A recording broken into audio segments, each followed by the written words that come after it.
अस्सलाम वालेकुम students. I hope you all are fine students. आज की इस लेक्चर के अंदर हम नेटवर्क टोपोलॉजीज पर बात करेंगे, जिसमें सबसे पहली टोपोलॉजी बस टोपोलॉजी को हम डिस्कस करेंगे। आगे बढ़ने से पहले स्टूडेंट्स, आप लोगों ने याद रखना है, आप जब भी किसी टोपोलॉजी को सीखें तो उसको 7 एस्पेक्ट सामने रखते हुए सीखें, जिसमें से पहला एस्पेक्ट है arrangement of that network topology. फिर आप उसकी working, advantages, limitations, applications, scalability and reliability को सीखें।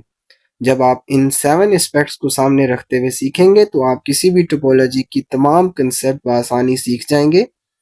इसके अलावा अगर हम पेपर पॉइंट ऑफ व्यू की बात करें तो पेपर के अंदर किसी भी तरह का एसओलो बेस्ड क्वेश्चन आप उसके रिलेटेड अटेम्प्ट कर सकेंगे।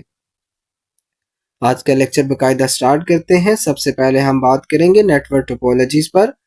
नेटवर्क टोपोलॉजी हमारे पास कंप्यूटर डिवाइसेस की सिस्टमैटिक अरेंजमेंट है, जिसके अंदर तमाम कंप्यूटर डिवाइसेस आपस में एक रिलेशन के अंदर होती हैं, जो कि फिजिकल या लॉजिकल हो सकता है। अब कंपोनेंट्स की अगर हम बात करें तो हमारे पास नेटवर्क टोपोलॉजी के जो बेसिक कंपोनेंट्स हैं that are computers, servers, switches, routers and storage devices.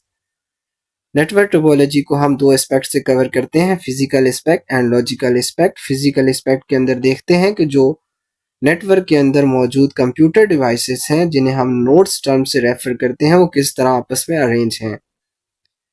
Logical aspect के अंदर देखते हैं कि उस अरेंजमेंट का पर्पस क्या है और उसमें डेटा किस तरह ट्रांसमिट होगा। अब हम बात करते हैं टाइप्स ऑफ नेटवर्क टोपोलॉजीज पर। तो सबसे पहले हमारे पास जो कॉमनली यूज टाइप्स हैं that are bus, star, mesh, tree, ring and hybrid topology. अब टोपोलॉजीज पर जाने से पहले, इसकी टाइप्स पर जाने से पहले हम एक सिनेरियो जनरेट करते हैं ताकि हमें थोड़ा सा इसकी वर्किंग का आइडिया हो कि ये काम होता कैसे है। तो आप एज्यूम करें कि आप एक नेटवर्क इंजीनियर हैं और आपके पास एक ऑर्गेनाइजेशन ने आपसे एक नेटवर्क तैयार कराना है। तो सबसे पहला रोल जो आपका होगा एज अ नेटवर्क इंजीनियर, आपने उस ऑर्गेनाइजेशन से उनकी रिक्वायरमेंट को गैदर करना होगा। After gathering the requirement, you have to choose the best network topology according to their requirements and you have to make a design for that. आपने उनकी requirements को पूरा करने के लिए एक बेस्ट नेटवर्क टोपोलॉजी चूज की और उसका एक डिज़ाइन तैयार किया। उसके बाद आप उस डिज़ाइन के अकॉर्डिंग उसकी इम्प्लीमेंटेशन करेंगे और उसकी टेस्टिंग कर लेंगे। अब हम मूव करते हैं आज की हमारी टोपोलॉजी दैट इज बस टोपोलॉजी। इसको उन्हीं 7 एस्पेक्ट से कवर करेंगे। सबसे पहला एस्पेक्ट है उसकी अरेंजमेंट। अरेंजमेंट को अंडरस्टैंड करने के लिए डायग्राम को आपने देखना है। इसमें यहाँ देखें कि हमारे पास एक सेंट्रल वायर है जिसे सेगमेंट या बस टर्म से रेफर किया जाता है। इस बस के दोनों एंड पे हमारे पास टर्मिनेटर्स हैं ताकि सिग्नल जो है वो बाउंस बैक ना कर सकें, और कंप्यूटर डिवाइसेस जो हैं इस बस के साथ अटैच हैं। अब अगर हम वर्किंग की बात करें तो एज्यूम करें कि हमारे पास ये जो फर्स्ट कंप्यूटर है इसने डेटा ट्रांसमिट करना है इस लास्ट कंप्यूटर पर। तो जब यहाँ से डेटा ट्रांसमिट होना स्टार्ट होगा तो ये ब्रॉडकास्ट हो जाएगा और तमाम अटैच डिवाइसेस को ट्रांसमिट हो जाएगा।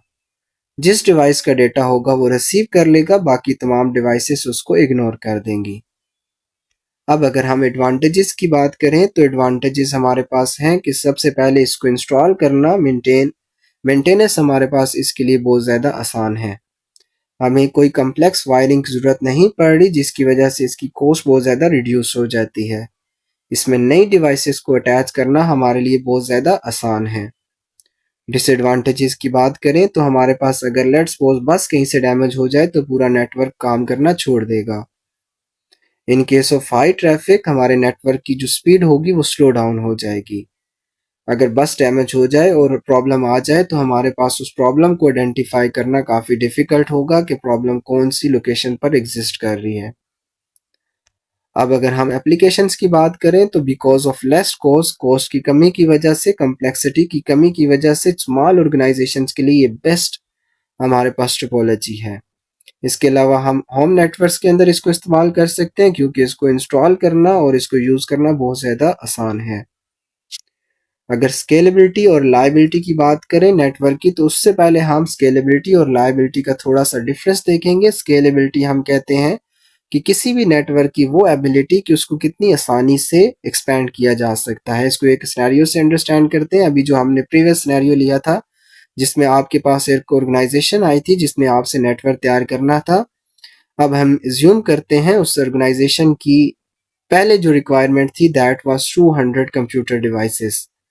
अब उनकी रिक्वायरमेंट जो है वो बढ़ चुकी हैं। अब उन्होंने उस नेटवर्क के अंदर 300 कंप्यूटर अटैच करने हैं, यानी 100 कंप्यूटर्स एक्स्ट्रा अटैच करने, नेटवर्क को एक्सपैंड करना है। तो अब जो टोपोलॉजी आपने उसके लिए पहले चूज की होगी उसके अंदर स्केलेबिलिटी ये होगी कि उसमें नए कंप्यूटर डिवाइसेस कितनी आसानी से अटैच हो सकते हैं और बाकी नेटवर्क में क्या इश्यूज आ रहे हैं उसकी वजह से। लेट्स सपोज कोई इशू नहीं आते और आप आसानी दूसरी डिवाइसेस अटैच कर सकते हैं तो आप कहेंगे कि हाईली स्केलेबल है। और लेट्स सपोज इश्यूज जनरेट होते हैं तो आप कहेंगे कि इसकी स्केलेबिलिटी कम है। रिलायबिलिटी की बात करें तो रिलायबिलिटी ये फैक्टर है कि हमारे नेटवर्क में अगर कोई डिस्ट्रप्शन आ जाए तो उसकी वर्किंग कैसे चलती रहेगी। उसी सिनेरियो को सामने लें, आपके नेटवर्क जो आपने 200 का नेटवर्क बनाया था उसके अंदर लेट्स सपोज कोई इश्यू जनरेट हो जाता है, कहीं से कोई वायर डैमेज होती है तो बाकी डिवाइसेस पर क्या इफेक्ट पड़ रहा है। तो बस टोपोलॉजी जो है ये स्केलेबल नहीं है। उसकी वजह ये है कि हम अगर नई डिवाइसेस अटैच करते हैं तो सिग्नल डिग्रेड हो जाते हैं। रिलायबिलिटी की बात करें तो बस टोपोलॉजी ज़्यादा रिलायबल नहीं है बिकॉज हमारे पास अगर बस डैमेज हो जाए तो पूरा जो नेटवर्क होगा वो वर्किंग स्टॉप कर देगा। कुछ क्वेश्चंस हम इसके रिलेटेड लेते हैं। सबसे पहला क्वेश्चन है कि बस टोपोलॉजी हाफ डुप्लेक्स है या फुल डुप्लेक्स है। तो बस टोपोलॉजी हमारे पास हाफ डुप्लेक्स पर काम करती है। इसमें दो डिवाइसेस सिमल्टेनियसली डेटा ट्रांसमिट नहीं कर सकती। उसकी रीजन हम लास्ट क्वेश्चन में देखेंगे। Is there a server in bus topology? तो yes there is a server in bus topology. बस टोपोलॉजी में सर्वर हो सकता है। अब यहाँ देखें लास्ट क्वेश्चन है कि अगर हमारे पास बस के अंदर दो डिवाइसेस सिमल्टेनियसली डेटा ट्रांसमिट करती हैं तो क्या होगा। तो ऐसे सिनेरियो में दो सिग्नल्स जो जब जनरेट होंगे वो कोलाइड करेंगे और सिग्नल की डिस्टॉर्शंस हो जाएंगी। स्टूडेंट्स फर्स्ट ईयर के मजीद लेक्चर सुनने के लिए चैनल पर प्लेलिस्ट मौजूद है, आप चेक कर सकते हैं।